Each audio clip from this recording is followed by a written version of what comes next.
Well, thank you for being here with us this evening. I'm Gia Johnson, and I'm the program director for the Solidarity Building Initiative for Liberative Carceral Education at Cook County Jail for McCormick Theological Seminary. So here on out, I'll refer to the program as MTS SBI. So this evening's webinar was inspired by a 5-week public education series entitled Isolation in Perspective. I'm Gia Johnson, and I'm the program. Sorry about that. This evening's webinar was inspired by a 5-week public education series entitled Isolation in Perspective, Criminal Justice, Disconnection, and the Church. And so we heard from advocates, organizers, faith leaders, and educators from across the country who are all shedding light on the prison industrial complex and the ways in which COVID-19 has exposed the deep-seated inequities embedded within the carceral system. So we heard from those who are currently incarcerated, those who are formerly incarcerated, and from comrades in the struggle that our current system does more harm than repair. Every week, the speakers called us to reimagine the ways in which we respond when harm has been committed. And so we wanted to conclude the public education series by highlighting and learning from the important work that local advocates, organizers, and healers here in Chicago are currently doing. So as the program at McCormick, one of our core values is to build, to co-create and to collaborate. And so it was in that spirit that we reached out to our good friends at A Just Harvest, Reverend Dr. Marilyn Pagan Banks, and Community Renewal Society's Reverend Dr. Waltrina Middleton, the executive director. And so we wanted to join efforts to host this post-webinar conversation entitled Transformation in Perspective, a grassroots conversation on disrupting structural systems of violence. And so we're grateful they accepted the invitation, and we are inspired by the opportunity to co-create a space for this conversation with some dynamic individuals committed to justice and human flourishing. So we want to say thank you to each of our speakers, and thank you for joining us this evening, and a special thank you to Rebecca Bretz, the program coordinator, for her efforts to contribute to coordinate our convening. So after we conclude the conversation, you'll have an opportunity to do 10 to 15 minutes of facilitated Q&A by Reverend Middleton. And so we invite you that throughout the conversation, feel free to submit your questions in the chat box. This conversation is also being live streamed on Facebook. So we invite you to host a watch party, and we'll also be recording and sharing this out for future viewings. So before we get started, I'll be facilitating us in a grounding practice, which will be an opportunity for us to firmly root and center our conversation in the here and now with people who are incarcerated right now. I'll share some of the scholarship from students in the MTS SBI certificate program at Cook County Jail. This summer, we collaborated with Professor Dr. Jenny McBride to design a reading and writing course on the topic of prison abolition in a new social order. The educational opportunity was intended to be a companion to the public education series. And so the students gave us permission to read their essays. So this evening, with our breath, we will reflect on some of the questions they invited us to ponder throughout the 5 weeks. So if I just want to invite you all to maybe settle into wherever it is that you find yourself and find a posture that is comfortable for you. Perhaps maybe you want to raise your shoulders a little bit. Just get comfortable. Perhaps maybe you might want to close your eyes and then begin to turn your attention towards your breath. I invite you to begin to take a few cleansing, inhaling and exhaling breaths. So go ahead and inhale and then exhale.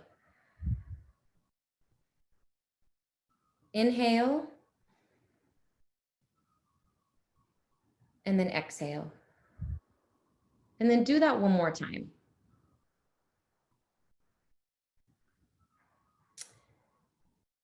Inhale, do we even know what justice is anymore? Exhale, a desire for our collective understanding of justice to be stretched and reimagined. Inhale, where is justice in an eye for an eye system of reform? Exhale, an igniting of our collective courage to resist a false sense of justice that is rooted in retribution and revenge, which says, I got my lick back. And even though I'm still hurting, at least I hurt you and your family. Inhale, does restricting of individual freedom and liberties when harms have been committed really the best form of justice that our society can come up with? Exhale, an awakening of our collective imagination to organize people and resources to imagine into existence new life-giving ways for repairing the individual and systemic harms that happen. Inhale, would you want your children or loved ones to be sent to prison or jail? Exhale, a stirring of compassion and empathy for those whom have been made to be criminalized.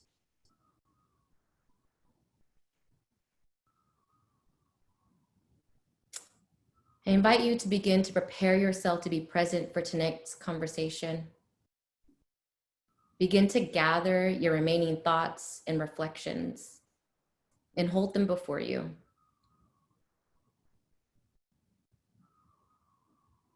If your eyes are closed, begin to open your eyes. And let it be so that through our collective breath, may our collective curiosity and imagination for creating a more just society for all people be ignited by the voices from those inside of Cook County Jail.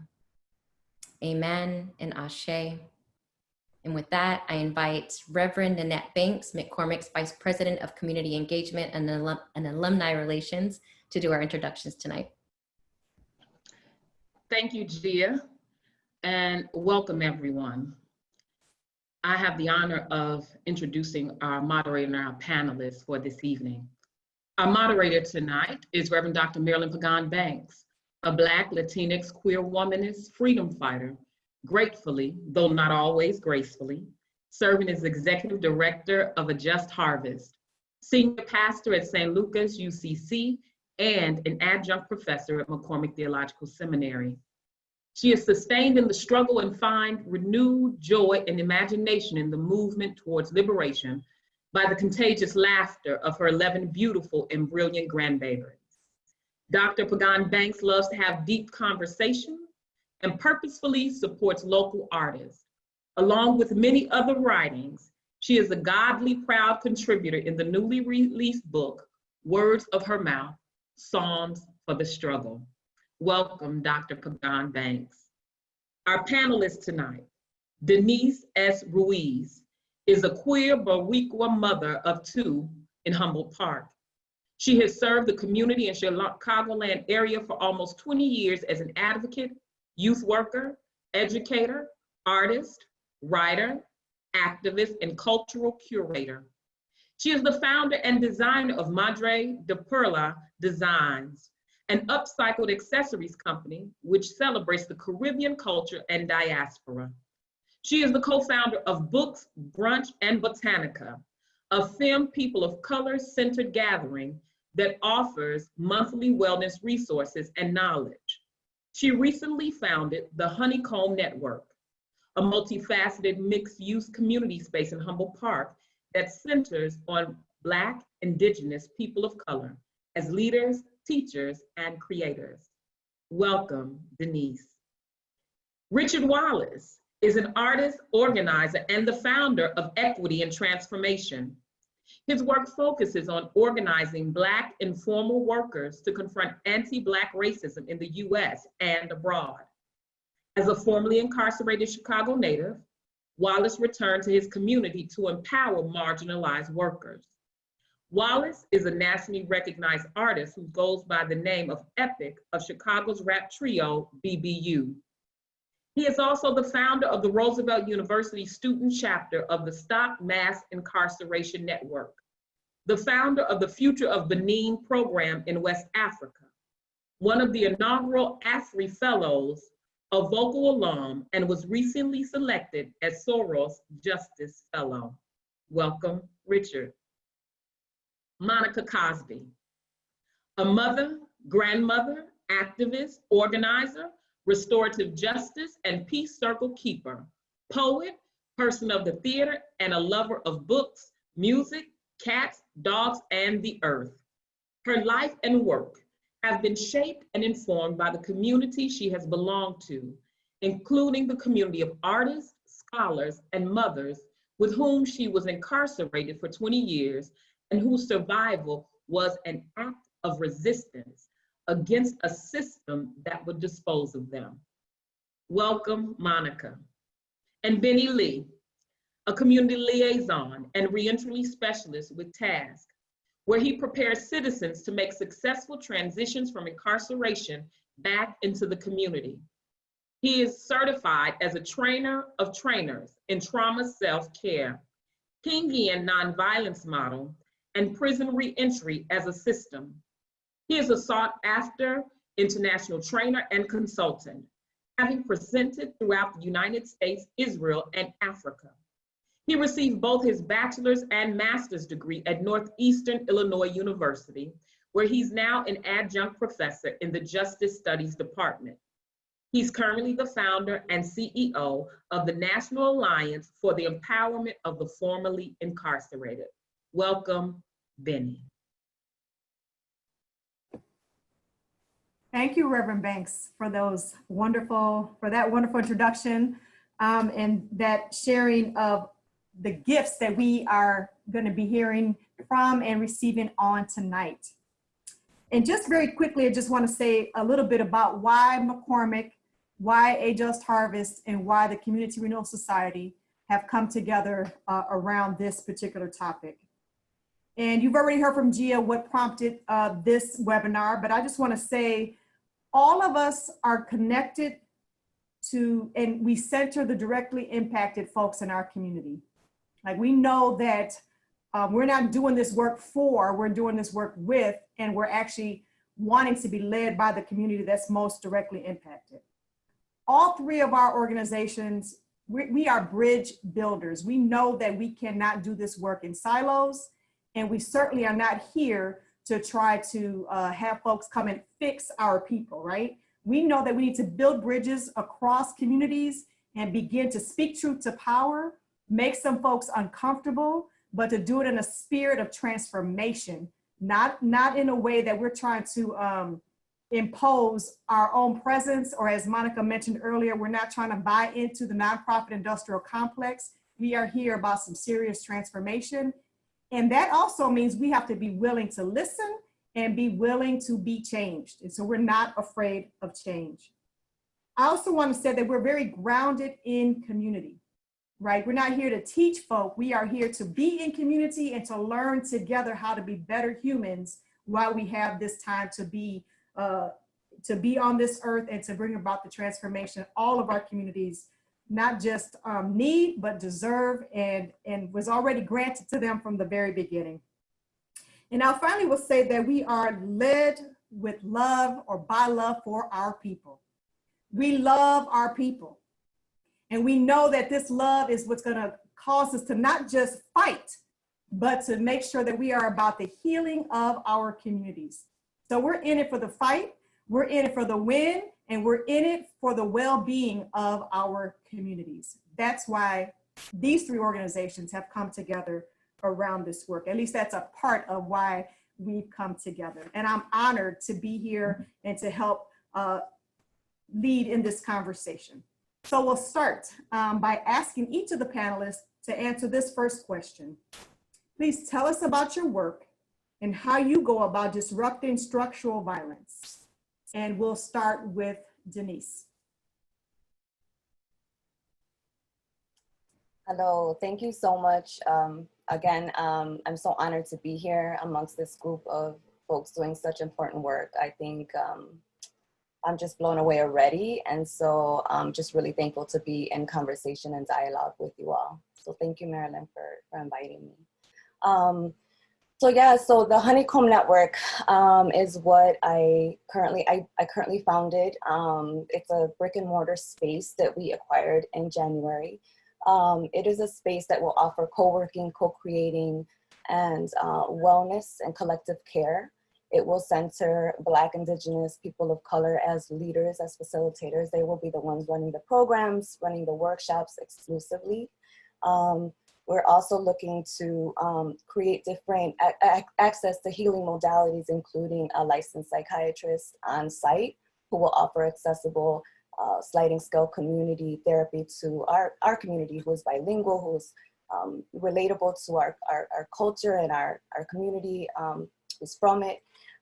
So, you know, creating that space for conversations, for support, for unpacking racial, cultural identity and generational healing. I think that doing that in an intergenerational way, collaborating with other communities of color is really important to build bridges, those bridges that you're even speaking about, to connect those networks and to strategize together and to get free together. And so it's really a place to also cultivate joy and to learn together, to co-create together, to intricately link wellness and healing to our liberation work and to our justice work.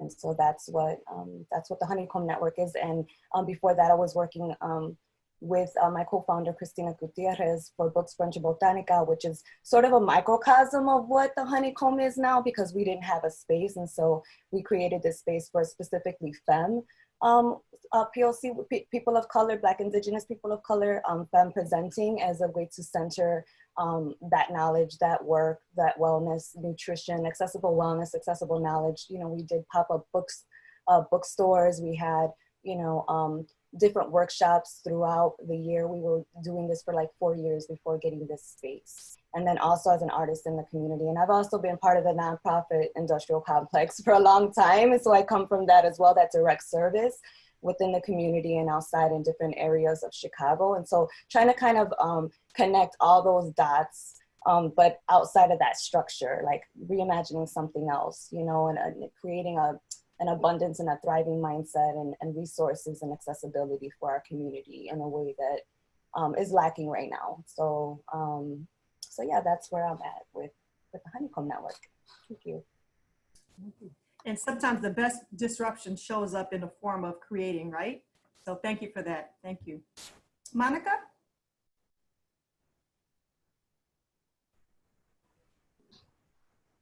Hey y'all, so thank you so much for having me. I'm kind of outclassed. This is amazing.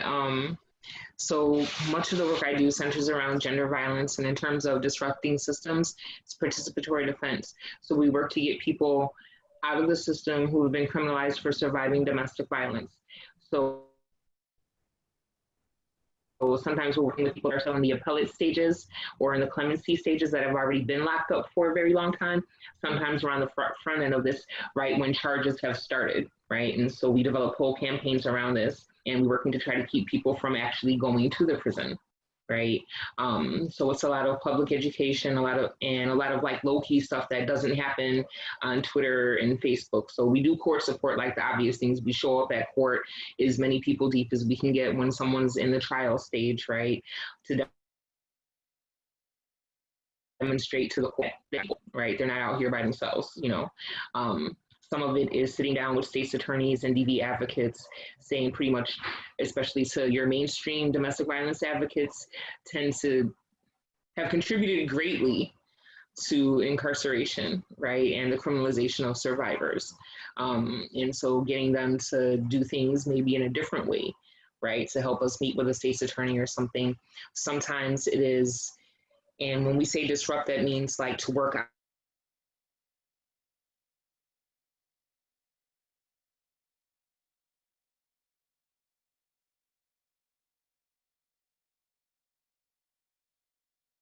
in a violent situation if they come with a police escort. So you're like guaranteeing that people get down with the system, when really what somebody needs sometimes is to just dip out. So creating the means for that to get you, your kids, your stuff, and take you somewhere, right? So that you don't have to find your way there, you know?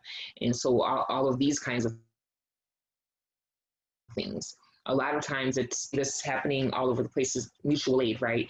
And I tend to think of all my work as participatory defense.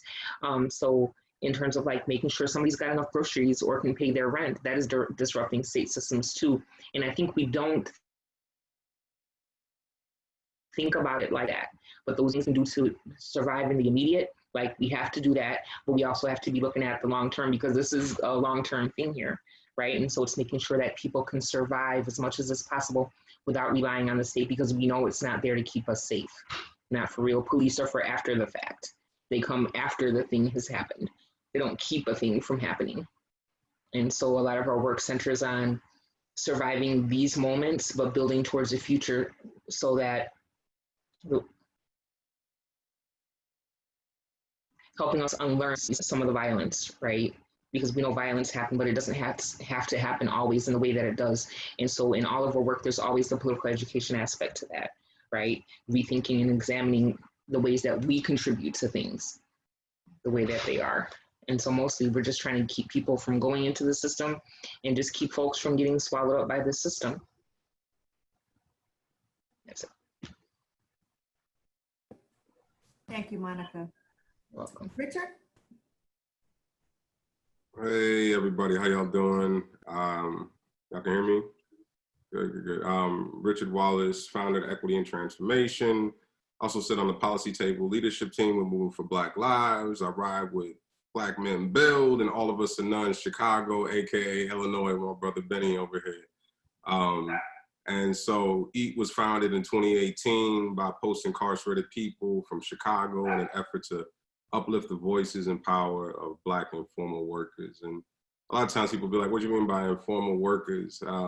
We, in the streets, we call them hustlers, right? It is the Eric Garners of our world. It is the Alton Sterlings of our world. It's the cis and transgender commercial sex workers of our world.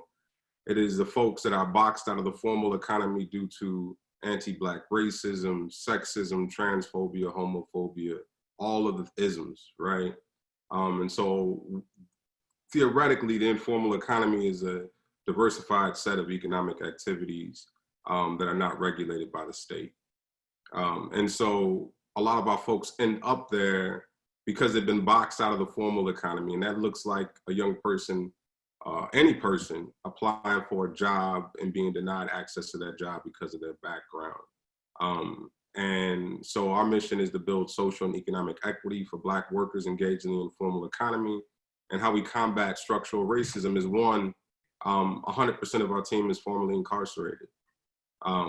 I think one big part of this whole entire nonprofit industrial complex is that there are so many people in leadership positions over organizations and specific populations that do not come from don't come from those ranks. And so it was very important for me that we build an institution, we build an organization that was led, that was sharp, and it was formatted by formerly incarcerated people, and we can look everybody in the eye and say, we doing this work too. And so we build comprehensive campaigns which incorporate base building, research, advocacy, policy development, and communications. One of our most recent wins was the cannabis equity fight, along with the Pure Cannabis Coalition. We were able to shake out a whole lot of equity in the realm of cannabis, right? And at the time, when we first got engaged with the cannabis campaign, and let me explain this before folks, because sometimes folks get funny when it comes to weed. There's a legacy market that existed in Chicago. And so part of our analysis at EAT is that a lot of the informal occupations aren't fixed, right? These jobs, these hustles, whatever you want to call them, they're criminalized until the billionaire class chooses they want part, right? They want to play ball too, right? And so once they decide they want to play ball, what happens is bootleg and alcohol becomes Miller Lite, right? And on the Miller Lite side, there ain't no Black folks involved, right? And in the Jack Daniels fight, there ain't no Black folks involved. So there's an issue as it relates to the state choosing to legalize specific occupations that exist in the informal economy, right? That exclude Black folks on the opposite end of the spectrum, right? You look at bootleg and alcohol, there was hundreds of us involved, thousands of us involved in boot. Jack Daniels stole our recipe, right? You know what I'm saying? And then you look at legal alcohol manufacturing today and you see no inclusion. So we saw the cannabis market as if they're about to do it again. And with the medical cannabis arena, there was 0% of Black ownership. And that made no sense because it was evident that Black folks were interested in the market because you can look at the arrest numbers and see how many folks was getting locked up for it. So the interest was there, our people were already doing it. And it was like, how do we ensure that our people get access? not only do we how do we ensure that our folks get access to the economy, but also how do we ensure that people that have been victims of the war on drugs are also centered in this policy. So we began to fight along with the Pure Cannabis Coalition, which was made up of a host of brilliant Black-led institutions in the city of Chicago. And we're able to shake some equity out. It ain't perfect, but there's a lot of things that came out of it. One thing that I like to celebrate is the 800,000 folks that will have their records expunged. And so for some folks that will help. And for others, you know what I'm saying? Like cannabis is generally your first arrest, and then it starts the snowball effect, right? And so you get other charges, right? You know what I'm saying? Like you've been boxed out of the economy. So that's our recent one. That's what we do in order to combat, you know, structural racism. Is one, we are an institution that is led, which means that if you come to meet with us, you're gonna meet with a formerly incarcerated person, and you're gonna have to deal with that, right? And we're trying to take the mask off of all of this stuff. We're gonna be in jeans and t-shirts. We ain't gonna code switch for y'all. We ain't finna do any of that. And we are brilliant and we know what we're talking about. So that's what EAT is about. And it is essentially it's permission to eat. It's called equity and transformation. We go by EAT.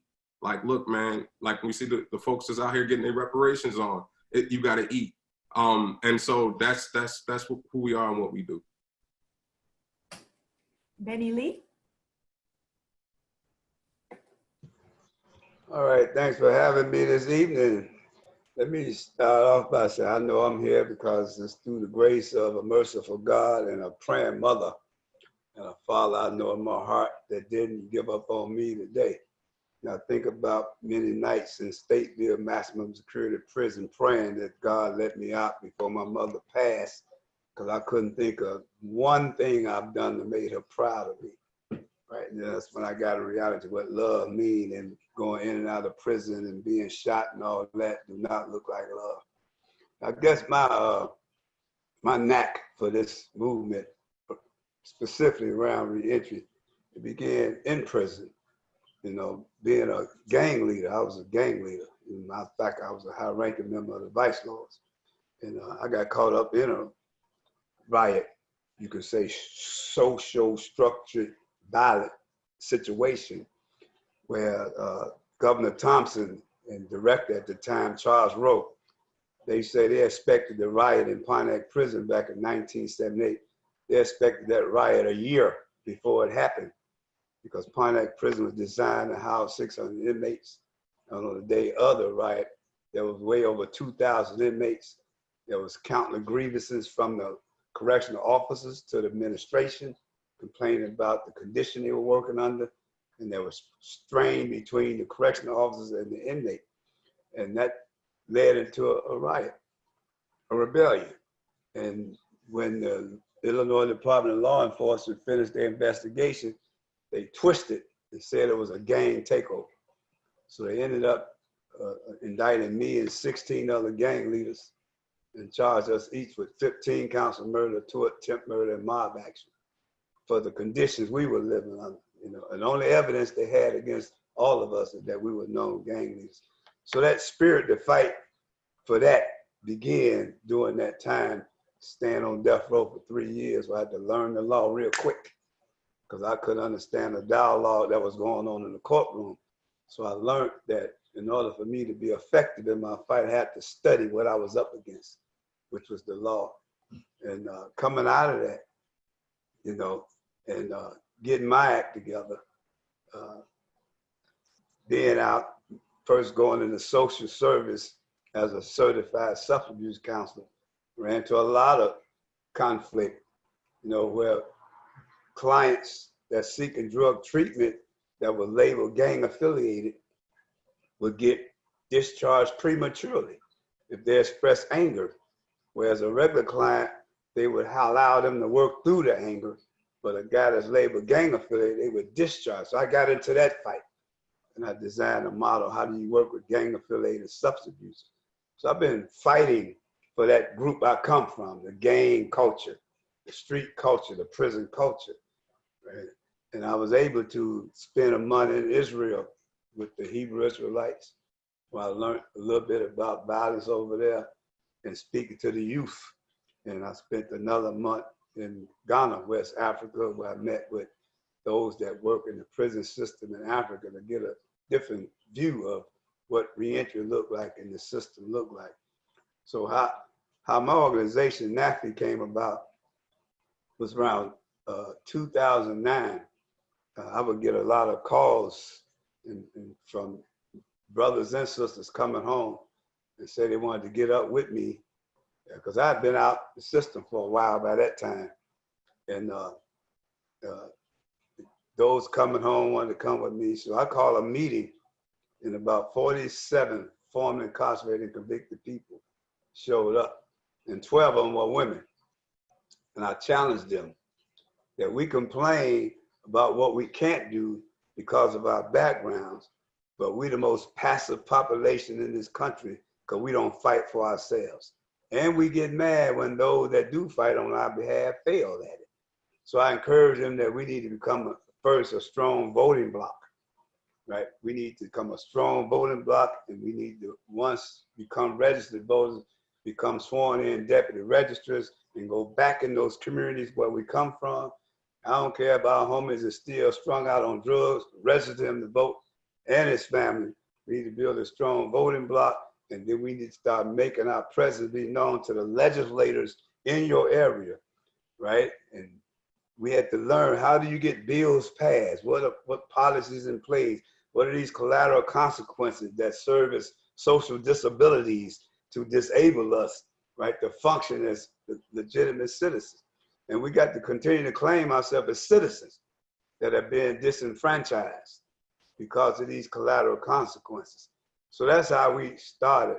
And so we've been involved with the fight to get the box sealed in Illinois. We've been involved with, at one time, there was only 9 cases in Illinois that could be sealed. And we fought, now there's only 4 that can't. And the ban the box, we've been involved with a lot.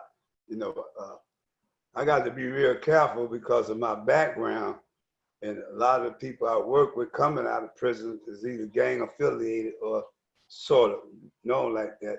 Because of my status as a former gang leader, I got to treat every little brother I run into as if though he wired and he working for the police. Because I understand COINTELPRO, how they infiltrate your organizations, and next thing you know, you gone somewhere. And that's all they need is a guy like me that's been out 36 years and then worked my way from not having a GED or a Social Security card to becoming a professor at a university. That'll be a feather up on their belt if they can knock me off for some reason and demonstrate to the world these guys never change. And that's what I fight hard. And I tell these brothers and sisters that I went through some doors, and being successful through the doors I've been through, I keep the door open for you to come. If I fail, then I'm closing that door for you. So even now, my last point with this structured violence, you know, we see the young people looting. You know, people say they criminals and all that, but I had to go back in retrospect. I was that youth in 1968 when Martin Luther King got assassinated, and I was one of those youth that's what looting, that was breaking in stores, shutting down trucks, jacking people, all that kind of stuff. I was one of them youth that was angry, frustrated. So I understand these young people. I don't condone it, but now that I'm old and mature, but I understand it from being one of those youth, those that are marginalized because of limited education, no skills, can't market themselves. And this not just those that's got a criminal record. I'm talking about young people living in communities that probably grew up, unfortunately, with parents that wasn't educated and couldn't provide for them. They had to take the best route they could to try to survive off of what's in the streets. Like Richard was talking about, bootlegging became legitimized because people see how they can profit. You got to keep in mind, it was the blacks that came up with the policy, the number bracket, right? And it was illegal. But then they turned it to the lottery now. So they can control it. And that's been going on for centuries. So these are just some of the things I do. I'm trying to retire. You know, Richard has become my mentor now because he's going to help me retire. You know, I've been out here 36 years on the front line. I'm trying to turn this over to some young blood so I can sit down and chill. Thanks So for let me build on what you just said, Benny, and a little bit of what Richard talked about in terms of the informal economy. And so we know that often when we hear the media and others talk about violence, the focus is on, you know, interpersonal forms of violence, whether it's gun violence, domestic violence, sexual violence, or like we've just seen recently, the destruction of property, right? And so I think that often there is a disconnection around those types of violence with structural violence, such as the laws or the policies, our economics, and the culture influences and perpetuates this kind that it. I'm trying to read it and reframe it at the same time since you brought it up, but economics and culture influence and perpetuate the interpersonal violence. So I know I kind of messed that up a little bit, but all the violence that the media wants to sort of talk about, we know is perpetuated and influenced by the violence that's more structural. So I'm wondering, and I've heard a little bit, but if you want to build a little bit more on how you are intentionally making these connections in your own work or in your work towards disrupting this violence and bringing about healing. Well, one is, you got the, like Martin Luther King had 6 steps to nonviolence. And the first one, you got to get your facts, get your information together. And then the second, once you get your facts, you got to educate. You got to share with others that's involved. Then you got to make a personal commitment to follow, fight through. And then now you sit at the negotiation table. You need to learn who should you be negotiating with. You know, Franz Fanon in his writings, The Wretches of the Earth, he talk about when you got an oppressor that's oppressing a group and oppressing them by means of restricting them certain advantages, opportunities, and the oppressed try to fight back, and they find themselves ineffectively fighting through the legal system or whatever social disorganization, and they find their means of fighting is ineffective, but at the same time, the oppressors is constantly with their militarism, is attacking them with violence to restrain them, then the oppressed start fighting back with the same methods that the oppressor has used to oppress them. And what happens in most of the Black communities in Chicago, like for the one I come from in Austin, when I moved in there, we were like 1 out of 3 Black families on our block. And we ran into that, right? And what happened at a period of time, those that preoccupied the community in the beginning moved out, and then we moved in when it became overly populated with our people. The same fight, we were fighting those that was privileged there for resources and opportunities, right? We find ourselves fighting each other, and that led to Black on Black crime, Black on Black violence, and Black gangs against Black gangs, right? And he pointed that out, and that made a lot of sense to me. And you see that now, that our so-called elite Blacks, after the Civil Rights Movement, got out of the city, and the community became depleted of those with degrees, and you know, because you go down South Park Boulevard, which is now Martin Luther King Drive, it wasn't nothing to see Black dentist offices, Black real estate, Black law firms, Black stores. And when the Civil Rights Movement pushed that door open for end segregation, elite Blacks left those poor, uneducated, those that were struggling there. And this is what you see, and we fighting each other over that. So that's structured, that's poverty. You know, that's a structured poverty, and that leads to violence and crime. I think it was Aristotle that said poverty is the parent of revolution and crime. Yeah. You have poverty, and that's what Martin Luther King called the 3 evils: racism, poverty, and militarism. As long as those exist, you're going to have violence, you're going to have crime. And it's structured and it's controlled. And the only way you can control that, you got to have some power. And these young people that's involved in it do not have the power to decide what resources go where and what resources don't go here, and what go up, what opportunities that someone with power can do that. And that's structured. So like Richard's trying to jump in here. Richard, did you want to add to that, or talk about how you are intentionally making connections between structural violence and the violence that we see? Yeah, I mean, I think I wrote it out, and I think I'll just go through that, right? Like, so this is, I mean, I think at the core of it is capitalism, right? I think that's the ugly word that folks don't want to talk about.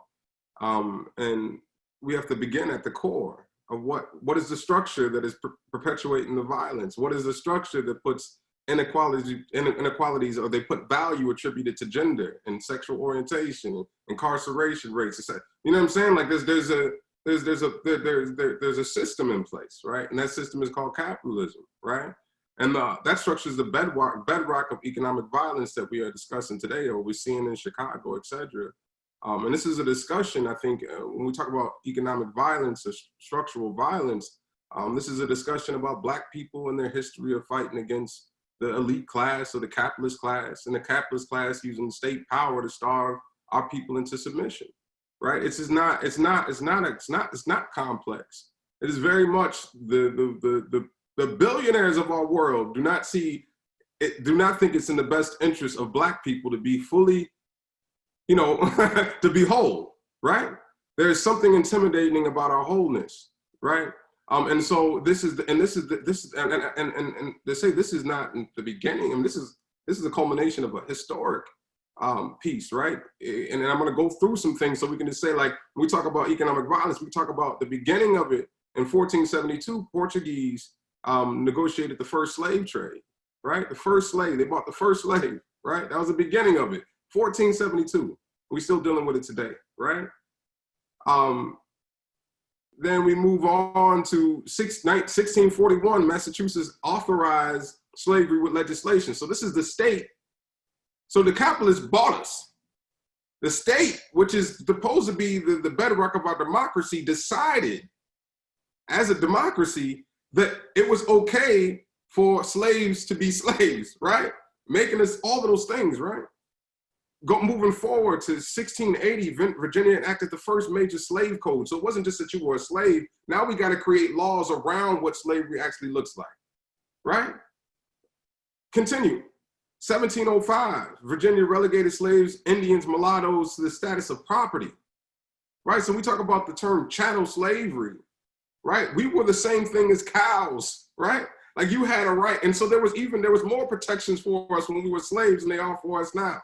Right? People, they considered us property. And if you hurt someone's property, you know what I'm saying? Imagine if George Floyd happened when we were somebody else, they would come back and shoot the person who shot George Floyd because that was someone else's property, right? Now, moving forward, 1787, the 3/5 clause, 1850, the Fugitive Slave Act, the list just continues to go on, and it doesn't happen. Then we have a rebellion for civil rights. We just want to be civil. We just want civil rights, right? In 1960, which guaranteed qualified voters the right to register to vote. But right when we got the register, so that voting is core to this democracy. Essentially, voting in democracy means that if a decision is made that impacts you, you have a right to play a role in how the decision is made, right? That's why so many folks that's why so many laws are about stripping away one's ability to vote, right? Because that is the agency that's necessary to create change. And they've always been fighting to limit that agency as it relates to Black bodies, right? Fast forward, 1960, we get civil rights. 1971, they start the war on drugs, right? Michelle Alexander wrote a brilliant book, The New Jim Crow, that outlines the timeline of that, right? And what was the intentional purposes of the war on drugs, right? Here we got a heroin epidemic currently, and people are talking about care. How are we going to take care of these people? And when we were engaged in it and suffering from under the wrath of the of an epidemic around drug abuse, there was no care. It was, how do we lock these people up? They're monsters. They're super predators. A whole lot of narrative, right? But there's very little narrative now. Right? And so this system, and when I say that the elite, the ruling class, however you want to frame it, has worked particularly with the state in order to create these laws. It's not like, and when people often say that, like, this is like, oh, slavery was so long ago. But Benny can testify, and this is like why I lean on Benny heavily. We are still slaves today, right? Isn't it the 14th Amendment? Is that right, Benny? Say, you on mute. 13th Amendment. 13th Amendment, right? Says that you can be, that you are still a slave if you are under, if you're in prison, right? Unless it's prison, right? So that's current, right? And so I wondered when I was in prison and I was serving my time, when I was working, I was like, I was getting 25 cents a day. I was still happy because I was out my cell, you know what I'm saying? So I wasn't even tripping about the wages, not understanding that it was only legal because it was literally slavery, right? You know what I'm saying? And so, and I'm 30 something years old, but there's people that are younger than me that are in jail right now that are currently slaves, right? So we often push this off into the distant past, but these things are current, right? So when we talk about this whole structural violence piece, we gotta be fans of history. Black folks as a whole, we gotta be fans of history, because if we look at the history, we can see exactly how we got here, how we got to looting. How do we get to looting? 81% of young African-American males aged 17 to 24 in West Garfield Park are unemployed. Understand, this is capitalism. This is a wage-based economy, meaning that I have to sell my labor to a company in order to acquire a means to subsistence, which means that that's food, water, shelter. You want to see the feds kick your door and start selling milk out your back door. Like, get a cow, put it in your yard, and start milking it and start feeding the block. You'll have the feds kicking in your door faster than you selling dope, right? So we don't have the ability to actually grow and produce our own foods legally, right? So we have to sell our labor. But if you're formerly incarcerated, they say you can't sell your labor, right? So you stuck in a system that demands wages, but won't allow you to acquire wages. And so that essentially for me is what we mean by economic violence, right? How are you gonna tell somebody they cannot survive, right? And then damn them if they do. And so those are the circumstances that I think a lot of our folks are frustrated about. When you talk about one of the biggest unemployment crises in the history, that's paired with one of the largest state investments in upward mobility. So this is one of the most historic moments for the elite. There's been a larger influx of capital to the ruling class than ever in the United States of America. That's a fact. Jeff Bezos is a billionaire, and you got people homeless. You know what I'm saying? It just doesn't make sense. So I think when we talk about structural violence, we also got to talk about, we got to hone in on what is that structure, and then also provide frameworks or space for people to envision a different structure, right? What can we create, right? And so when we talk about defund, et cetera, we're saying defund this carceral system because it ain't working. Look at the results, right? It's like 70, 80% of our folks that come home, they're back in prison within a year. So if it was actually reforming something, those wouldn't be the results, right?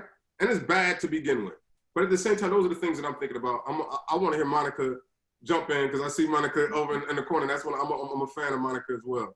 But I'm glad you said that, because I was going to call in Monica and Denise anyway, not because they can't speak to what's been talked about, because they can, but because we're short on time and I want to make sure that we make a bit of a transition. And I'm glad that you actually opened up that space. Everybody's just kind of opening up the space for the next person. I appreciate that. Yeah, we got to create, right? And again, when we talk about violence, our people have been hurt. They have been harmed. The trauma is real. And a lot of the things that we see come from that place of being hurt. Hurt people hurt people.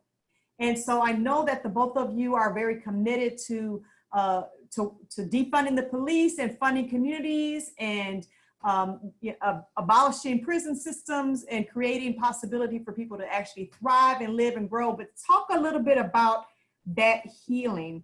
And I know that this is not just unique to this conversation, that's something that's happening in the movement, and also the work that McCormick and CRS and Aegis Harvest are doing.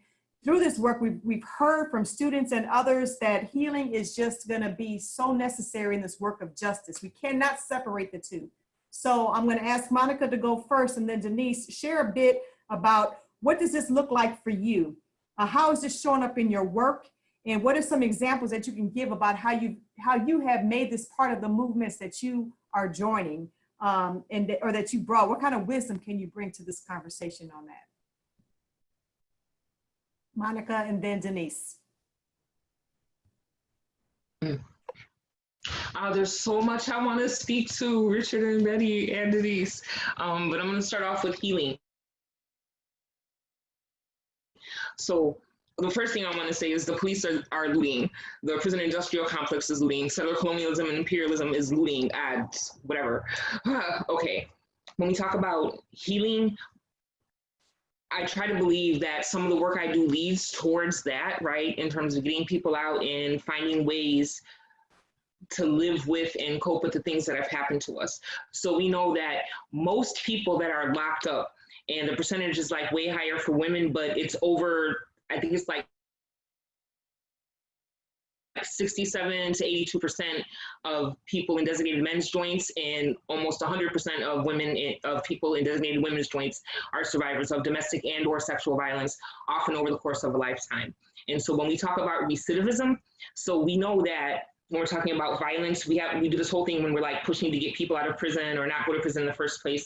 We differentiate all the time between violent and nonviolent offenders, right? It is people that were locked up for a long time, convicted of violent crimes, that are the least likely to return to prison on a new case or station.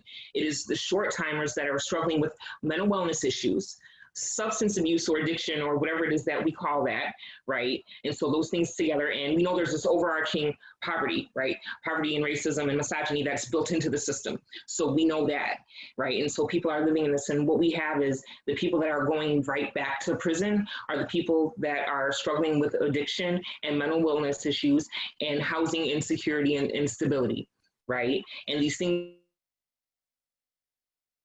are happening all at once. Of these things, it's a fucking miasma that people are in, right?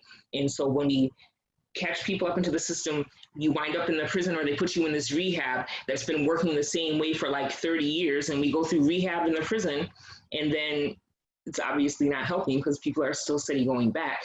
And so what some of us have begun to do is try to work out new ways of healing, right? And so some of it is talking with other people that have been locked up for a long time, and how did you do it? How did you get to a place that you were at least stable and functional, so that you can get to a place where you can heal, right? And replicating those things, right? And so that's healing, and healing is absolutely, it's disruptive, right? I think it's disruptive to the state. We need to be, it's not that we can't get anything done. If we are running around unhealed and injured and wounded, we can get hella shit done. But we also have to live at the end of all this, right? And to be able to live peacefully. One of the things I wanted to answer to, actually, Richard, you said earlier about speak and code switching. So I was on a call a few weeks ago, and we were talking about interpersonal and domestic violence in the prison and how do we deal with it. And this is the thing that I said. You know, a couple of us will go to the person that's hurting someone else and be like, hey, you can't be doing that because, you know, you're going to bring heat to the spot. And so the person that I was on the call with was like, well, we understand out here how violence affects the whole community. We understand that shit in prison too. I need you to check me out. My language that we're saying when we go to a person who's hurting someone else in the joint is, you fucking up. You're hurting all of us. So you're hurting her, you're hurting your partner. You're gonna feel fucked up about this later. You know what I'm saying? And you're hurting all of us because now we already in the prison, you're gonna bring extra police presence to the unit. So we understand how violence affects our whole communities. We're just maybe using a little bit of a different language, you know, and vocabulary than maybe some folks are used to dealing with. And my whole's like, you don't understand some shit we're saying, you ask. You know what I'm saying? Don't assume that we're not using the right language for you. You know, I've had issues like this in some other spaces, right? And it's frustrating and sickening, right? Actually listen to us, don't try to check our language. You know, don't require that. I don't have to be nice all the time. I ain't gotta kiss nobody's ass all the time to get some shit done. Sometimes it just takes telling the truth, but people gotta be able to listen. And if you can, maybe you consider like taking yourself someplace else into another space that you are more comfortable doing the work, because there are some shit that we deal with that we know. Also, this is not quite it. I have a little, We get cited a lot for lived experience. That shit is an expertise. Benny Lee, how many roommates have you had? Richard, how many roommates have you had? I counted my roommates once because, you know, we count in prison, right? We count shit. We count the bricks on the walls, especially we and say, you count the lines between the bricks, you count the bars, when you just count. I counted my roommates once. I had like 3,000 roommates in less than a year. I was locked up for 20 years. How many roommates do you think I had, right? If I had 3,000 in 1 year. And so I've had this like incredible run of short, super intense relationships. And that's research all day long. That's fucking expertise. I know you, I know how you was living, you know how I was living. So we don't need University of Chicago or fucking any big foundation or university or whatever to come and do some motherfucking research. We did it already. So when we come out and we're telling you we need housing that does not replicate the prison. Halfway houses are satellites of the prisons. DV shelters, by the way, tend to replicate that same dynamic also. So we come out this month, out of prison, and we come out here and we're telling y'all, this is the shit that we need, and we need it like this right now. Your job ain't to tell us to wait, or don't say it like this, or try to check our qualifications, or do the research. We did it already. We did it already. That's a lived expertise that we have. It's more than just a lived experience. When we say lived experience, I know it's meant well, but also you say we have these two panelists with all their experience, right? And then we have these other two with their lived experiences. Why are you differentiating, right? This is an extra hard fucking won and earned expertise. Feeling a little pissy. And I wish we had more time because there's so much more of this that I want to get into.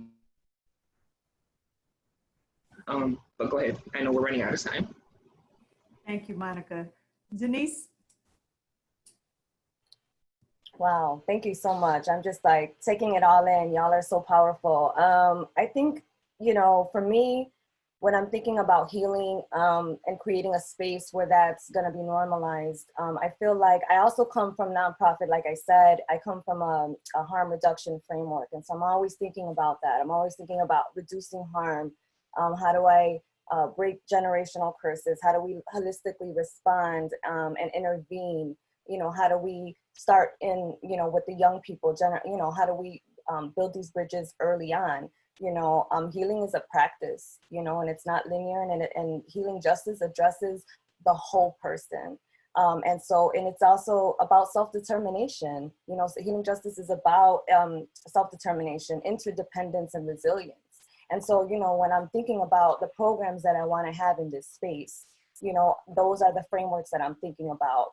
I'm thinking about, you know, how do we not only empower ourselves by seeing ourselves as leaders, as teachers, as facilitators, but also as healers, to be able to understand what we're coming from, so understand those lived experiences that we're speaking about. Many of us have those same traumas, those poverty traumas, and even if our experiences aren't 100% the same, when we come from those same communities and those same backgrounds and those same oppressive structures, you know, then we, you know, we're also affected by that trauma. We're also affected by that system, and that system affects your mind, your body, and your spirit.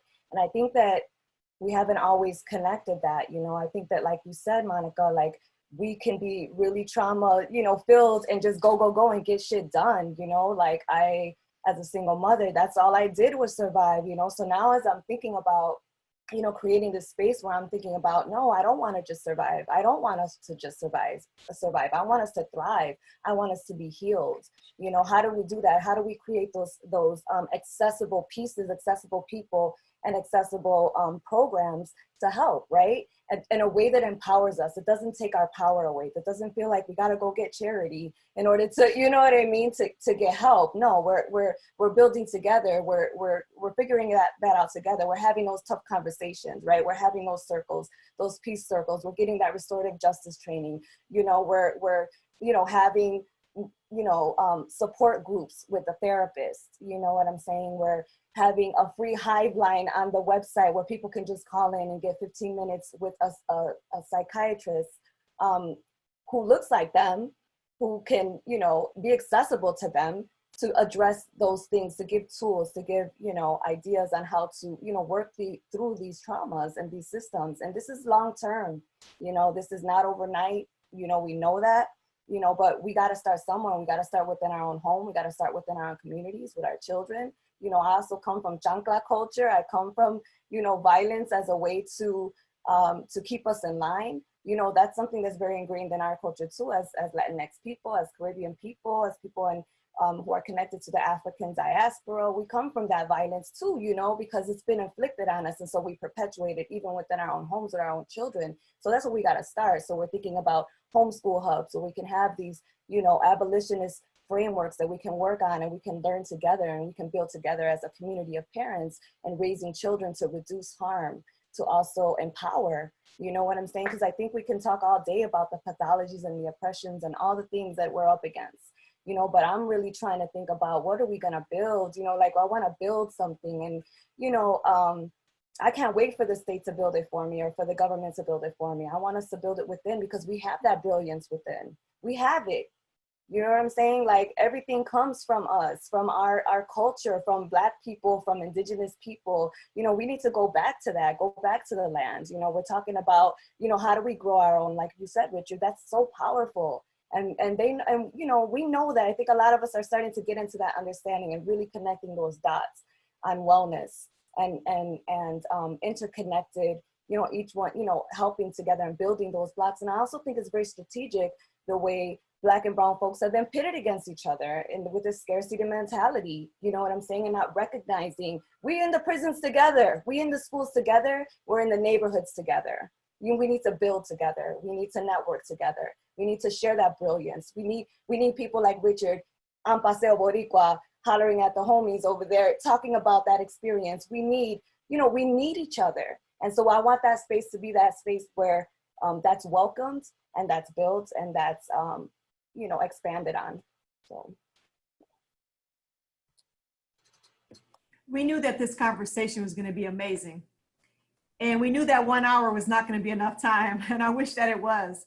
But we are going to move to the Q&A from the folks who are joining us tonight and to give them an opportunity to ask some questions. But before we move into that, I just want to say thank you. Thank you. And this is just the beginning of the work that we all have to do. And I'm hoping that we'll find another opportunity to come together and you know, imagine and strategize and build some shit and tear some shit up and get some stuff done. So I'm gonna turn it over to, I think it's Waltrina. Dr. Middleton is going to lead the Q&A. Peace and greetings. Thank you all so much for the beautiful and powerful and courageous conversation. We're very grateful for Richard, Monica, Benny, and Denise for just your prophetic voices and for calling us out and calling us into action. So thank you. We have some questions from our community watching today, and we're going to start with a question from Mary Sanders, who in particular, she's directing this to Richard, but I invite everyone to respond. And she wants to ask, realizing the significance of hiring or involving only the formerly incarcerated, is there a danger of perpetuating another level of exclusion for those that may not have this experience? Is it possible for that to be a reverse form of exclusion? And if you all could speak to that thought that Mary has lifted up for us. Yeah, I'm gonna go ahead. I was waiting for this. And so let me explain. This Black Death is a billion-dollar industry, multi-billion-dollar industry, billions. I've worked at numerous institutions where I was paraded around as the formerly incarcerated voice. I had no power or decision-making power in the organization, none. But I would relive my trauma on behalf of campaign slogans and organizations that had never had my core beliefs or my core people and at their core. We would win campaigns and the conditions of the people would not change. Conditions of formerly incarcerated people would not change. I would cry on stages about the years that I spent incarcerated and relive that trauma for y'all, viewers, as if it was just theater, right? And when I say this is $1 billion, look, this is what I say would eat, right? And we don't only hire formerly incarcerated people. It just so happens that's all I know. and so with that, I think that when we talk about the nonprofit industrial complex, there are statistics that drive the capital that comes into this nonprofit industrial complex. It's statistics like unemployment rates, statistics like homicide victims. 75% of the homicide victims in the city of Chicago are young African-American men, 17 to 24. That same population has the highest rate of unemployment in the city of Chicago, 81%, right? That same population is the same population that is the highest percentage of offenders, right? And those statistics and those numbers turn into capital through the form of grants, et cetera, to alleviate the problem, right? Those grants then go to organizations who decide decide on a strategy to actually implement the change that's necessary to make that communication, that situation better. So the resources, the money that was generated off the death of these individuals doesn't actually go into the pockets of those people. It goes into institutions which are not ran by those people to create solutions that generally don't work for those people, right? So break it down for her. What's the distinction for those who are trying to say that you're excluding those who have not had the experience as being incarcerated? How do we help make it plain for them to understand the distinction and why it is or is not the same? No, and so there is, I mean, it's like the all lives matter argument, essentially, right? It's the all lives matter argument just kind of twisted. It's not that I won't hire someone that isn't formerly incarcerated. It's that I prioritize formerly incarcerated people because they are the most impacted by unemployment, right? Right. I mean, and so like they need jobs. I mean, like the biggest surplus of unemployed people in Chicago are young African Americans, 17 to 24. Why wouldn't you want to hire those people? You understand? It's a matter of equity. Are we even talking about equity here?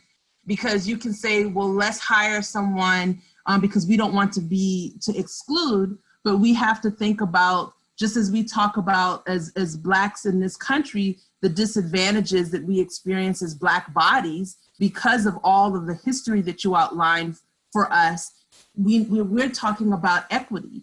So what I'm saying is that it's their money. Right. It's their money. When billions of dollars come down for formerly to change incarceration, right? It is their money. I'm giving them their money back. You know what I'm saying? Like, and so if you're not formally incarcerated, you don't even line up with the statistics, right? So why would you want to benefit from something that didn't disempower you? It just doesn't make any sense. So if you can come volunteer all day, but the assumption that you think you should get paid off of someone else's statistics is problematic. You understand what I'm saying? If you advocate that you deserve to receive a salary off of someone else's suffering, that is a problematic analysis, right? And so part of me is like, I get it, right? I get it, but I'm not necessarily interested in the discussion. I'm feeling it, and I see Monica snapping and others nodding in agreement, and I thank you for making it plain because that's what we need right now. Monica, do you want to jump in on this? And Benny and Denise, if you could offer some insight as well. And we have another question that kind of connects to that I want to lift up as well. I believe where Richard coming from is that people that don't have criminal backgrounds don't have to worry about being denied a license to become a physician, and they can become a physician.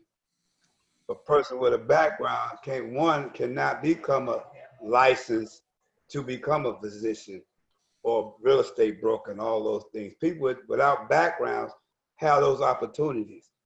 And then for me to say, I want to hire formerly incarcerated convicted people, one, it's empowering, to empower them, do for self, but at the same time give a message that, hey, in spite of all these barriers that classify us truly not as second-class citizens, but with limited citizenship. We don't have total citizenship. You know, I argued this in front of Congress. They're saying that we paid our debt, but if I paid my debt, why is it Walmart can have a policy say they don't hire convicted felons, and they might even hire me as a stock boy, and I got a degree.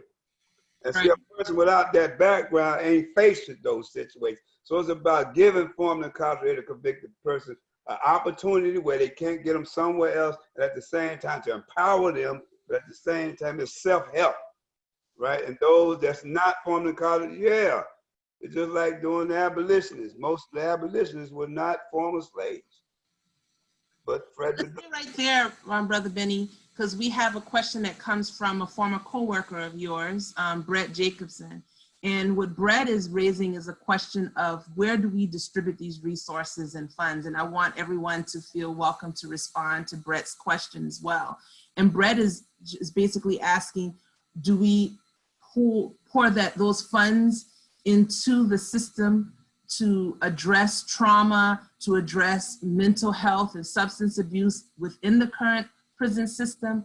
Or do we focus on preventive measures with young people in the community before they get there? And so I'm interested in your response to Brett's question and ask others to respond as well. well, one, the children will not become the next offender if the parent is given an opportunity to get them their lives together. So now if I got a drug problem, if I'm uneducated and I can't market myself for employment to take care of my child, that leads me to some kind of criminal act. Then I need to be treated and dealt with, right? Because that's a psychological impact, that's a traumatic experience. So if I'm not healthy, then how can I function? And then that in turn, it impacts my child, right? And then once I go to prison, if I'm not treated with all those things, all those stimulants that cause me to end up in prison in the first place, if I'm not treated while I'm in prison, when I walk out of prison, I'm a leader still ill prepared to cope with my circumstances. So yeah, money should be going into trauma, mental illness, and substance abuse, because who's in prison? You don't find a lot of educated black men in prison or black women in prison. It's uneducated, poor black men, poor white men, poor white women, poor and uneducated Hispanic. That's who in prison. Not just all white folks, but poor, uneducated white people are in prison. And that's trauma, that's illiteracy, that's mental health, all that combined. So they must be treated while they're in prison to come out whole, somewhat whole, but then they get traumatized again, even in an interview, when that interviewer say, well, we do background checks. That's a traumatic experience.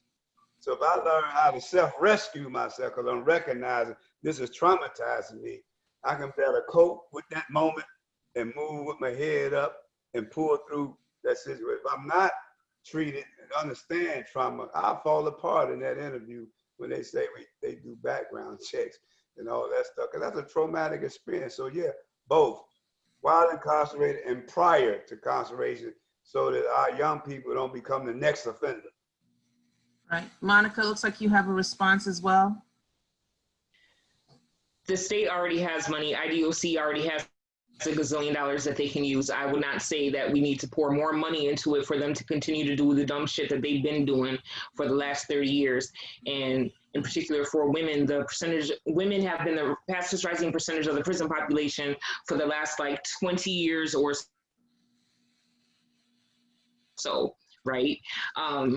And they're still doing the same shit they've been doing. So I would not say, like, let's give them more money to do more dumb shit.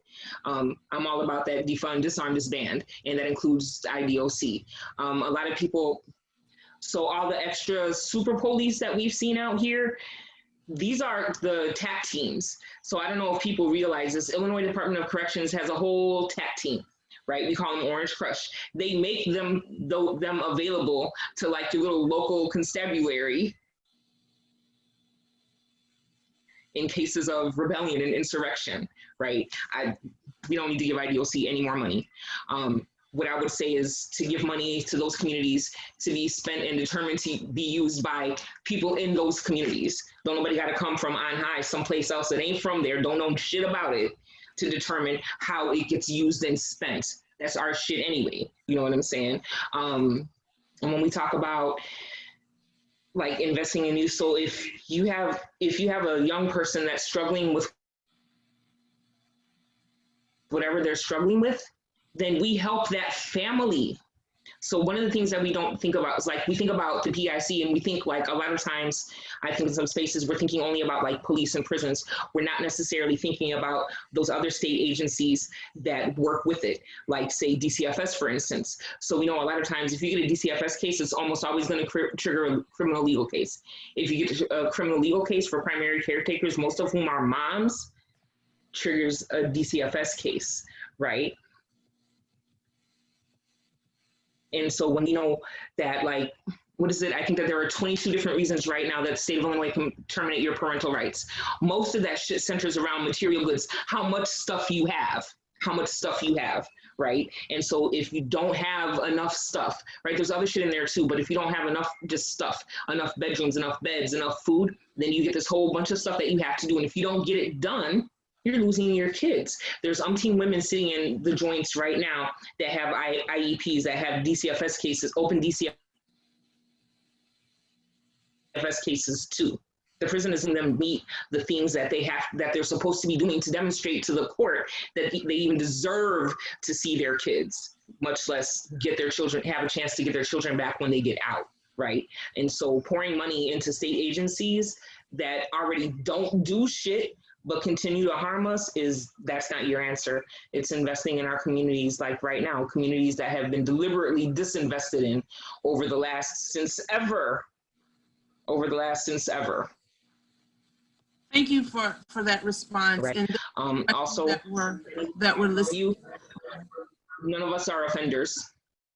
I've been mightily offended in my day, but I am not an offender. I'm not an ex-offender. And I don't believe that anyone in prison or that was in prison or maybe on the way to prison is an offender, right? In some cases, maybe we made a mistake, right? But those mistakes that we made, we were people that were shaped by the culture that we live in, but we're not offenders.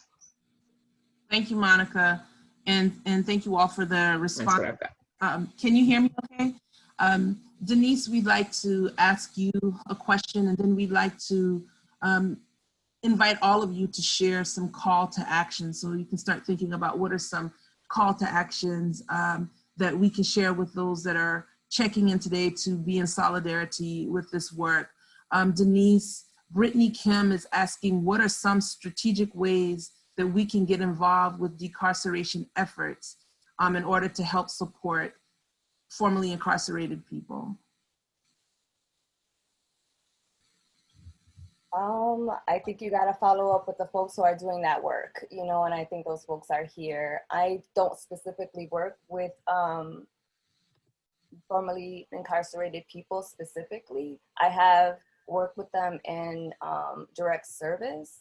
I think when I've worked in nonprofit direct service work, I think it's also about equity too. Like, I think I'm just gonna, co-sign on what everybody else said, because they're the ones who are, doing the work for that specific population, which is really important. It's really the hardest population, to get equity, to get employment, to get justice in a lot of ways. And so I think that, we have to start thinking about these greater oppressive structures. I think individually, really arming ourselves with knowledge, with learning, with listening, and creating spaces that are more restorative, and I think, part of what the work that we're going to try to do at the Honeycomb Network is create those spaces so that we can have those conversations, so we can have that restorative justice framework, and we can open that space up so that we can, walk our talk and practice that. So that's what I would say in terms of that. And if anybody else wants to jump in who's part of that, definitely. So how do we walk that walk and talk the talk, and practice what we preach? How do we call folks to action? And you all have shared very profoundly so many resources and knowledge and have enlightened us in so many ways. And I'm so grateful for each of you. But we want to send forth those that have joined us tonight with some tools and call folks to action. And so I'm going to start with Denise again, and then go to, let's see, we'll go to Monica and Benny and then Richard. And if you all could please respond in that order and share what are some calls to action that we can offer to those that have joined us this evening. And thank you all so much. Thank you so much again. I think some calls to action would be to connect with people who are doing work locally on the ground, especially in Chicago. Like I'm thinking specifically of like the Let Us Breathe Collective. I'm thinking, you know, also Asada's Daughters, you know, I'm thinking about, you know, these organizers who are doing real, you know, on the ground work to defund police, to, you know, push up against these narratives and these oppressive systems. And I think that we have to we have to be open to reimagining and to looking at things through a different lens. I think that we're all we were raised in this system, this sort of carceral state, violent system.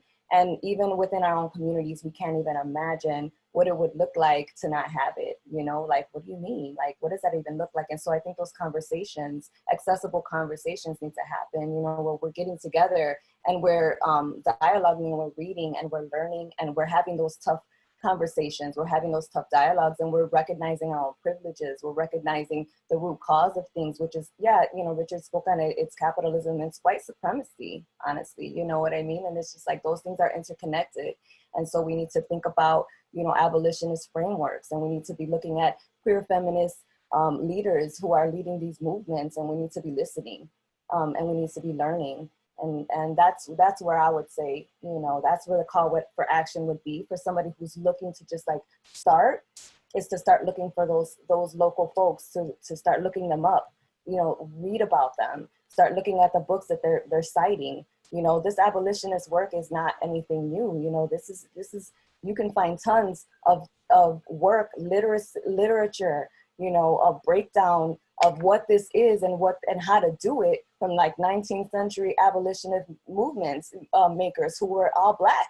You know what I'm saying? Like and POC, you know, across, you know, Indigenous, Black, that the framework is there. You know, we just got to find it. And I think that part of why we don't find it is because it's not accessible. It's not taught to us. You know, so we need to create those spaces where we can teach ourselves. And a lot of folks are doing that work. So if you want to learn, then you got to go and put yourself in a space to learn it. You know, you got to want to be open to it. You got to want to reimagine something different, to know that this lens is crooked, you know, and to, you know, seek out more creative, more just solutions. That's what I would say. So yeah, definitely Let Us Breathe Collective. I would definitely follow them. BYP 100, of course, you know, are always, you know, leading, you know, those are two that I definitely look to consistently, and who I listen to, and who I, you know, where I get my framework and my thinking from as well. So those are some folks I would say. Thank you. And Richard, why don't you jump in and share some thoughts, and then we're going to call on the next. Yeah, I think so. One of the things I wanted to say in the last conversation, it wasn't lifted up, is just reparations. Like, the experiment of what you all think you need to do to help us is over. Like, at this point, you have to give us the capital and let us define that self-determination. This petri dish approach to Black solution building is just, is so problematic. And all it is billions of dollars come into these places, and then folks with, you know, PhDs think about, this is what they need. No, this is what they need. No, we're gonna give them the money. Give us our reparations and let us define how we're our pathway to success, and leave us the hell alone. You know what I mean? Like, we don't need no more experiments, y'all. And so that's my thing. You can follow us on, you know, at Eat Chicago is our website.org. Get down with, I think support the Breathe Act, which is coming out. It's a federally funded policy. It's coming out of the Movement for Black Lives policy table. So shout out to the Black women that led that policy development, Gina, and all of the brilliant folks in the Movement for Black Lives. Support not just the defund work, but support the alternatives. We are in the process of developing guaranteed income for system impacted people, which is important because what happens is, I'm gonna say this, we have to stop bifurcating our communities into deserving and undeserving, right? We have some folks in our community, we're like, oh, they're brilliant, the talented 10th. We're gonna invest heavily in them. And then the street folks, you're like, no, we're gonna leave them alone. It's the opposite, right? We have to invest I think we gotta begin to look at crime as an indicator of need, not an indicator of punishment. And so we have to look at this thing like, where are the programs? If you're a researcher, jump down with any of these organizations, help us draft some policies to demand guaranteed income. Jump down and support demands for reparation. Some folks will be all about the social services because they get a check out of that, but you won't get a check out of reparations. Are you down? You know what I'm saying? Those are the questions I'm asking in this moment. And so I'm excited. Thank you for inviting me. We got a website, we got a guaranteed income pilot project that we're launching. We got to raise $1 million to do that, and we're going to do it. And so I'm excited about all of the work that everybody's leading, and I look forward to the next discussion. Marilyn, thank you. You already know you're my family. Thank you for having me out. We're excited as well.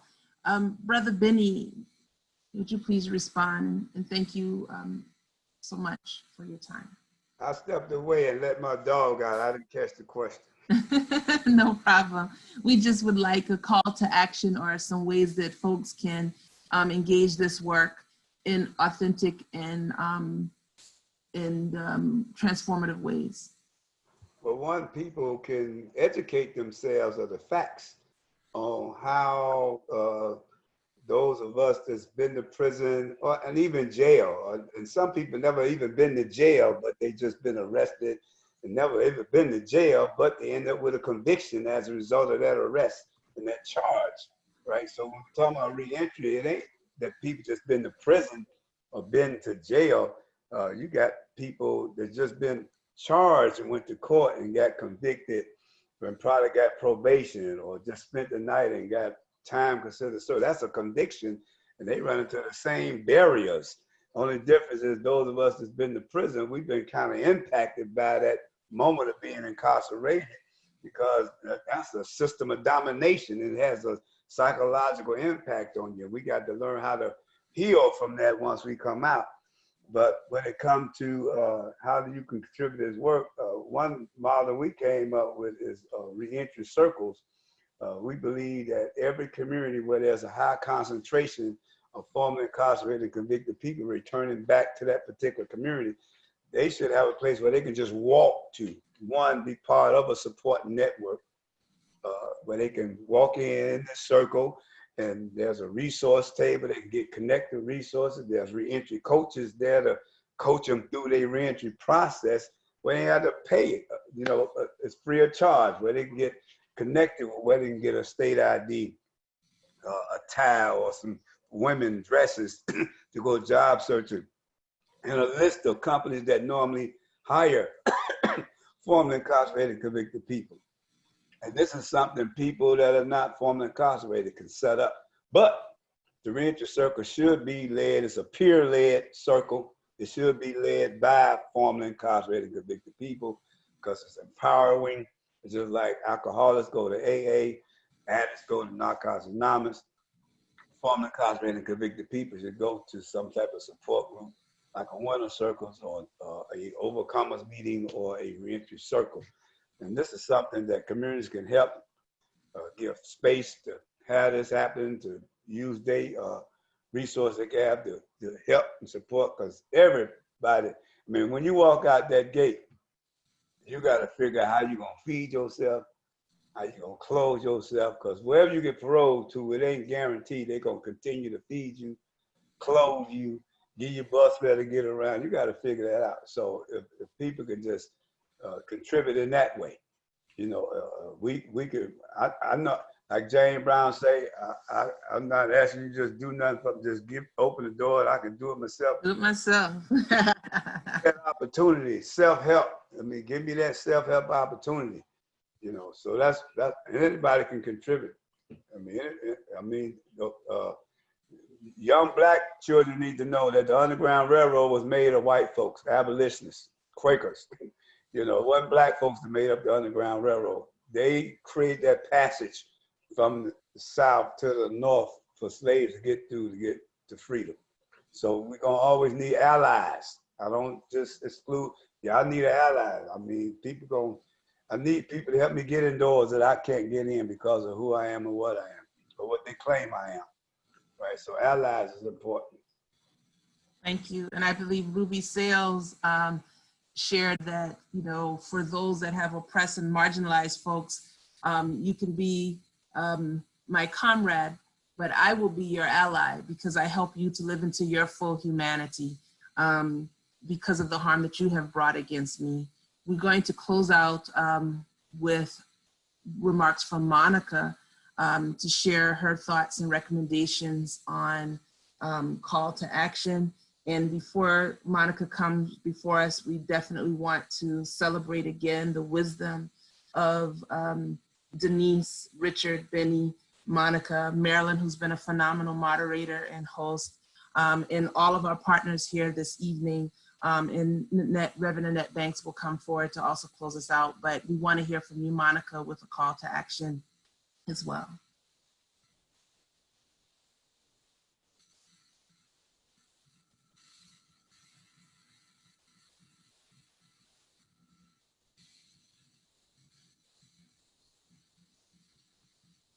Monica, are you still there?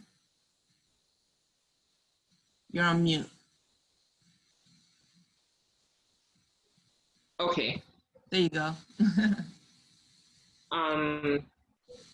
As my last call to action, we're about to launch yet another mass clemency campaign. So the number of people in IDOC that have confirmed cases of COVID, there are like 60 in Logan right now. There are several in Decatur and Vienna, just all through IDOC. And so we're working with like a broad coalition under ILCHEP, which is the Illinois Coalition for Higher Education and Prison. And so what we're out, just a bunch of different organizations that are doing like clemency calls. And so we are going to ask people like to call the governor and the lieutenant governor to exercise their powers to release people. Right, we have people that volunteer to house people, right, coming out of prisons. And so just to let people out, because we know that COVID is going to decimate the prisons and places like nursing homes and places where people are closed in extremely close quarters, and that is the prisons, right? Their prisons are not right now making sure that enough people have masks, hand sanitizer, and other cleaning stuff. People aren't getting access to the phone. Some prisons, there's already been a mail delay, and that's even worse. So we'll be starting campaigns around that. And we have been doing that. We're just trying to up the ante again and work out more ways. I'm just ready to run up on the prison and just be like, let my peoples up out of there, right? But we are, working to try to get people out, and just to please continue to support all of the work that we're all doing right now, because it's so incredibly important. Richard, I look forward to working with you more and just talking with you more. This has been incredible. Denise, I would really love to talk with you more about that, getting down to that healing part of this work. I think one of the things that I noticed, so the idea of having spaces that's just us, just form those of us that were locked up, we need that space. We're not even supposed to have to ask for it. We're not supposed to have to ask for it. We're not supposed to have to apologize or explain or defend that we get those spaces, right? And it's not even that we deserve it, but it's that we deserve, but we should have never had to ask. You know what I'm saying? I went to a restorative justice conference in Oakland shortly after I got out. It was like, I had been out for less than a year. And there was a space that was just for us to be in the room. And some of the things that we were talking about there was, in terms of restorative justice, how you going to restore some shit we ain't never had, right? And so we had a lot of conversations around that. And I'll still say restorative justice. But when I think about the approach sometimes from some people in restorative justice spaces, it's coming with the presumption that you're coming to teach us poor folks how to feel compassion for somebody else, or how to feel regret or remorse or sorrow over something. You don't have to come and teach us that. We already have that, right? You don't get to restore our humanity. There's something incredibly lofty about that to me, right? I was already human. I was born a whole human. I was a human while I was in my mama's womb. I was a human when I was born, and I was a human still when I got locked up. I have been horribly dehumanized, but I was never not human for somebody to have to come and restore that, right? So I think that's something worth talking about more, and I wish we had more time to get into that piece of it, right? So when I think of restorative justice, I think to me of restorative justice, if restorative justice is supposed to be about the reparation of harm, we have been harmed for centuries. This country is built on harm, right? So in terms, like, I think restorative justice is reparations. That's what I think all day long, right? So interpersonally and structurally, it's about healing and reparation. That's what restorative justice is to me. And so the work I do is a part of that. I'm trying to restore my people back to their communities from whence they were stolen by the PIC, right? I wish we had more time. There's like so much I want to say, and so much of everything that my fellow panelists have said that I would love to respond to and talk more about. So maybe we all can get on a call later on. That would be awesome. And that's what I've got. Thank y'all for having me. Can I jump in and just say I'm so for the reparations conversation as well. I just want to say that I'm so glad y'all brought that up, because I do think that at the end of the day, that's what it is. That's what it is. Thank you all. Reverend Annette, if you'd like to close us out, again, thanking Reverend Dr. Marilyn Pagan Banks for her guidance tonight as a host and moderator, and to each and every one of you, thank you all for joining us and sticking with us this evening. Thank you so much for your areas of expertise. So to Richard and Denise and Monica and Benny, just thank you for the way in which you share yourselves, that others might live, that others might be inspired to live, and others might be inspired to work and fight, understanding that freedom is not free. It costs something, and it usually costs our energy, our time, our resources, and our intellect and our hands.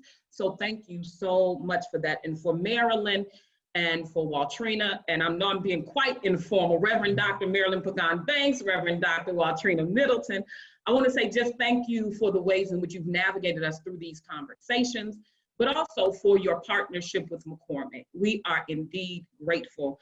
And the Community Engagement Office at McCormick and McCormick Theological Seminary is really committed to community programming that promotes and inspires folks towards justice, freedom, healing, and peace, and flourishing for all people.